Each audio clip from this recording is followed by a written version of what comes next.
Olympic ইতিহাসের সবচেয়ে বড় ওপেনিং, মশাল হাতে স্টেডিয়ামে এসে শূন্য মাঠ দেখে অ্যাথলিটের চক্ষু চড়ক গাছ।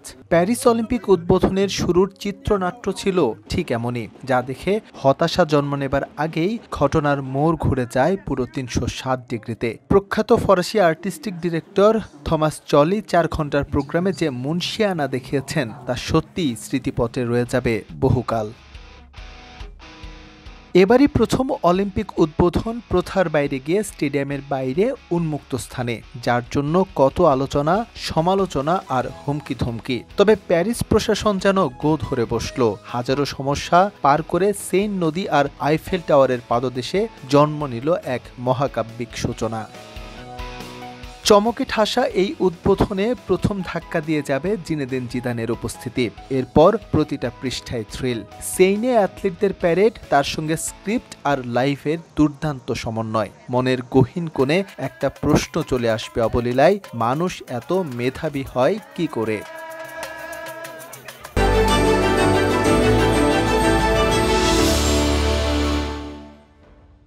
প্রায় ৬ কিলোমিটার প্যারেডের শুরু গ্রিসের অ্যাথলিটদের দিয়ে, যার সমাপ্তি টানে স্বাগতিক ফ্রান্স। মাঝে ২০৬ দেশের প্রায় ৭,৫০০ অ্যাথলিট গেয়ে গেলেন ভ্রাতৃত্বের জয়গান। তাতে মুহূর্তেই উড়ে গেল জঙ্গি হামলা কিংবা হুমকি ধমকির শঙ্কা। চমৎকার এই আয়োজনে বাংলার অংশগ্রহণ ১০ জনের বহর নিয়ে।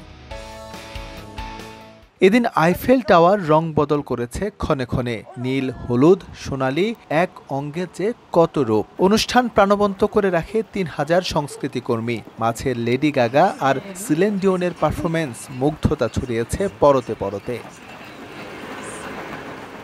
চাঁদের কলঙ্ক থাকলেও যেমন তার সৌন্দর্য উপভোগে কেউ কার্পণ্য করে না, একইভাবে বেরসিক বৃষ্টিতে অনুষ্ঠানের সৌন্দর্যে খানিক ভাটা পড়লেও এটাকে খুব বড় করে দেখার প্রয়োজন নেই, বরং স্মৃতিপটে অমলিন হয়ে রবে শতবর্ষ পর নিজ ঘরে অলিম্পিক ফেরানোর মঞ্চ কতটা বর্ণিল করে সাজিয়েছিল ফরাসিরা।